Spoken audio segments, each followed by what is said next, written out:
ഇവളെൻ്റെ ജീവിതത്തിലേക്ക് വന്നതിന് ശേഷമായിരുന്നു എൻ്റെ ഈ ഫീൽഡിലേക്കുള്ള എൻ്റെ വരവ്. ആദ്യം ഒരു എഴുത്തുകാരനായും സംഗീത സംവിധായകനുമായാണ് ഞാൻ ഈ മാപ്പിളപ്പാട്ടിൻ്റെ ഫീൽഡിൽ വന്നത്. ആദ്യമായിട്ട് ഞാൻ അറേബ്യൻ എന്ന ആൽബത്തിൽ കള്ളിപ്പൂങ്കില എന്ന ഒരു ഗാനത്തോടു കൂടിയായിരുന്നു ഞാൻ ആദ്യമായി എഴുതിയ ഗാനം. അത് ഞാൻ പ്രണയിച്ചിരുന്ന ഒരു കുട്ടിയെ കുറിച്ചായിരുന്നു. പിന്നീട് ഓക്സിജൻ എന്ന ആൽബത്തിൽ ഇതുപോലെ തന്നെ ഗാനങ്ങൾ എഴുതിയിരുന്നു. അതിലെ ഒരു പാട്ട് എഴുതിയതിന്റെ കാരണത്താൽ തെറ്റിപ്പോയ ഒരാൾ കൂടിയിട്ടാണ് എൻ്റെ ഭാര്യ. കൂട്ടിനൊരു കിളിയുണ്ടേലും ഇന്നും കൽവിൽ നീയാണ്, കൽവിനുള്ളിൽ തുറന്നാലും ഇന്നും ഉള്ളിൽ നീയാണ്. സ്നേഹത്തെ കുറിച്ച് എഴുതിയാലും പാടിയാലും ആ മനസ്സിന്റെ മണിയറയിൽ എന്നും ഞാൻ തന്നെയായിരിക്കും. ഇവളെ വിവാഹം കഴിച്ചതിന് ശേഷമാണ് എന്നിൽ വിരഹങ്ങൾ ഉണ്ടായത്. കാരണം പ്രണയിച്ച കുട്ടിയെ നഷ്ടമായി എന്ന് ബോധ്യപ്പെട്ടത് ഇവള് വന്നതിന് ശേഷമായിരുന്നു. അപ്പൊ ആ വിരഹങ്ങൾ മാത്രമായിരുന്നു ഞാൻ എഴുതിയിരുന്ന പാട്ടുകൾ, ഇപ്പൊ പാടുന്ന പാട്ടുകളും വിരഹത്തെ കുറിച്ച്. അപ്പോൾ ഇവള് വന്നത് കാരണം വിരഹം ഉണ്ടായി. അതുകൊണ്ട് ഇന്ന് എനിക്കിവിടെ എത്താൻ കഴിഞ്ഞെന്നുള്ള വളരെ ഒരു ചാരിതാർത്ഥ്യമുണ്ട്. അതിന് നിങ്ങളോടൊക്കെ വളരെ നന്ദിയുമുണ്ട്. എൻ്റെ അനുഭവങ്ങൾ നിങ്ങളുടെ കൂടെ അനുഭവങ്ങളായി മാറിയപ്പോഴായിരുന്നു സത്യത്തിൽ ഞാൻ എഴുതിയ പാട്ടുകളും പാടിയ എത്ര നാൾ കാത്തിരുന്ന പാട്ടുകളും മനസ്സിന്റെ മണിയറൊക്കെ നിങ്ങൾ സ്വീകരിക്കാൻ കാരണം എന്നറിയാം. നിലയില്ലാത്തൊരു കണ്ണീർ കടലിൽ തുഴയില്ലാത്തൊരു പൂന്തോണി, ദുഃഖം മാത്രം കൂട്ടിനുള്ളൊരു വേഴാമ്പൽ കിളി ഞാനാണ്. ഈ ഗാനം ഞാൻ വാർപ്പിന്റെ പണിക്ക് പോയിരുന്ന കാലത്ത് ഒരു 2 നില വീടിന്റെ മേളിലിരുന്നിട്ട് കമ്പി കെട്ടുന്ന സമയത്ത് പൊള്ളുന്ന വെയിലേറ്റപ്പോൾ വളരെ സങ്കടം തോന്നിയിട്ട് ഈ അവസ്ഥ എന്ന് മാറിക്കിട്ടുന്നുള്ള ദുഃഖത്തിൽ എൻ്റെ മനസ്സിൽ വന്ന ഒരു പാട്ടായിരുന്നു എല്ലാം അറിയുന്നതാണ്. പെരുന്നാളിനെ കുറിച്ച് പറയുമ്പോൾ മുന്നേ എല്ലാ പെരുന്നാളുകളും ഞങ്ങൾക്ക് വളരെ സന്തോഷമായിരുന്നു. കാരണം അന്നായിരുന്നു നല്ല സദ്യ ഉണ്ടാകുന്ന അന്ന് മാത്രമായിരുന്നു. പിന്നെ ഓരോ പെരുന്നാളിന് ഞങ്ങൾ പള്ളിയിൽ പോകുന്ന സമയത്ത് എൻ്റെ ഉമ്മ ഒരു 5 രൂപ പോക്കറ്റിൽ വെച്ച് വരും. പള്ളിയിൽ പോകുമ്പോൾ തിരിച്ചു വന്നാൽ അത് ഉമ്മാക്ക് തന്നെ കൊടുക്കണം. അത് അന്ന് കൂടുതലും വെള്ള ഷർട്ടുകളായിരുന്നു ഉപയോഗിച്ചിരുന്നത്. അപ്പോൾ 5 രൂപ ഇങ്ങനെ ആളുകളൊക്കെ കാണിച്ചിട്ടായിരുന്നു ഞങ്ങൾ പള്ളിയിൽ പോവുക. തിരിച്ചു വന്നാൽ അത് ഉമ്മാക്ക് കൊടുക്കും. പെരുന്നാളിന് ഉമ്മയാണ് ഡ്രസ്സൊക്കെ എടുത്ത് തരാറ് മുന്നേ, എൻ്റെ കല്യാണത്തിനൊക്കെ മുന്നേ. പിന്നെ ഞാൻ ഈ പ്രാവശ്യത്തെ പെരുന്നാളൊക്കെ വളരെ സന്തോഷമായിരുന്നു. ഞാൻ ഒരുപാട് ജോലികൾ ചെയ്തതിൽ എനിക്ക് ഏറ്റവും ഇഷ്ടപ്പെട്ട വേഷം സത്യത്തിൽ ഈ ഗായകന്റെ വേഷം തന്നെയാണ്. കാരണം എല്ലാ സ്ഥലത്ത് പോയാലും ജനങ്ങൾ നമ്മെ തിരിച്ചറിയുമ്പോൾ ഉണ്ടാവുന്ന അനുഭവങ്ങൾ. പിന്നെ മറ്റു ജോലികളിൽ എനിക്ക് ഏറ്റവും ഇഷ്ടപ്പെട്ടത് എൻ്റെ പന്തൽ പണിയായിരുന്നു.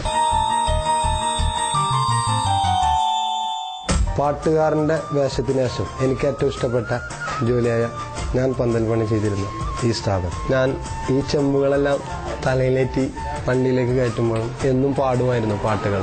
പക്ഷേ അതൊരിക്കലും പാട്ടുകാരനാകുമെന്ന് കരുതിയല്ലായിരുന്നു. ഇന്നും ഇതിന്റെ മേലിലെല്ലാം എൻ്റെ വേർപ്പുള്ളതായിട്ട് എനിക്ക് ഇപ്പോൾ മനസ്സിലാവും. അബ്ബ മ്യൂസിക് വിപണിയിലെത്തിച്ച ഞാൻ പാടിയൊരു പാട്ടാണ്. മാണിക്കക്കല്ലേ എൻ്റെ മന്ദാരപ്പൂവല്ലേ,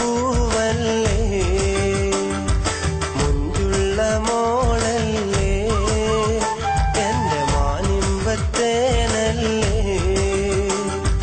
ചുണ്ടത്ത് വിരിയുന്ന പുഞ്ചിരി തന്നു ദൂരേക്ക് മായല്ലേ എന്നോമൽ പെണ്ണ്, ചുണ്ടത്ത് വിരിയുന്ന പുഞ്ചിരി തന്നു ദൂരേക്ക് മായല്ലേ എന്നോമൽ പെണ്ണ്. എൻ്റെ ജീവിതത്തിൽ മറക്കാൻ പറ്റാത്ത മറ്റൊരു അനുഭവം എൻ്റെ ഒരു ആൽബത്തിൽ അഫ്സൽ കെ പാടാൻ അന്ന് ആദ്യമായിട്ട് അഫ്സൽ കെ കാണുമ്പോൾ അഫ്സൽ കെ എൻ്റെ പേര് വിളിച്ചത് എൻ്റെ മനസ്സിലന്ന് വളരെ രോമാഞ്ചം കൊള്ളിച്ചൊരു സംഭവമായിരുന്നു. ഞാൻ ഇന്നും എപ്പോഴും ഓർക്കുന്നൊരു സംഭവം. ഇപ്പോൾ എനിക്ക് ഇന്ന് ഈ 60 പാട്ടുകളിൽ ഏറ്റവും കൂടുതൽ എനിക്ക് ഇഷ്ടപ്പെട്ട പാട്ട് അഫ്സൽ കെ പാടിയ ഒരു പാട്ടാണ്. മലബാറിൻ മണമുള്ള മലയാളി പെണ്ണെ, മനസ്സിന്റെ മണിവീണ നീയാണു പൊന്നെ.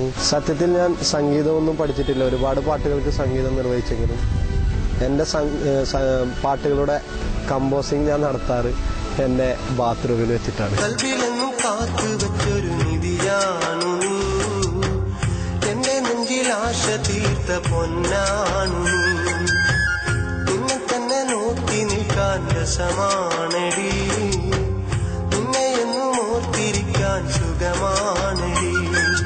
ഇതെന്റെ സുഹൃത്ത് ബഷീർ മാരാമുറ്റം.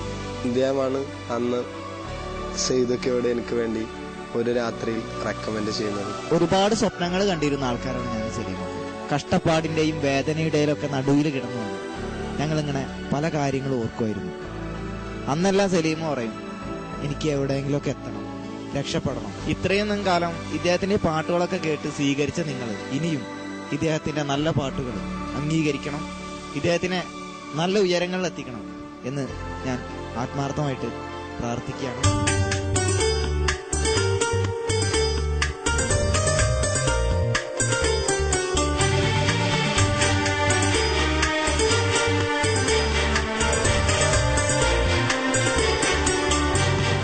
ഞാൻ എന്താണെന്നും ഞാൻ ആരായിരുന്നുവെന്നും എൻ്റെ ഉമ്മയിലൂടെ തന്നെ നിങ്ങൾ അറിഞ്ഞു. കാരണം എൻ്റെ ഉമ്മയുടെ സങ്കടങ്ങളാണ് നിങ്ങൾക്ക് മുന്നിൽ പറഞ്ഞത്.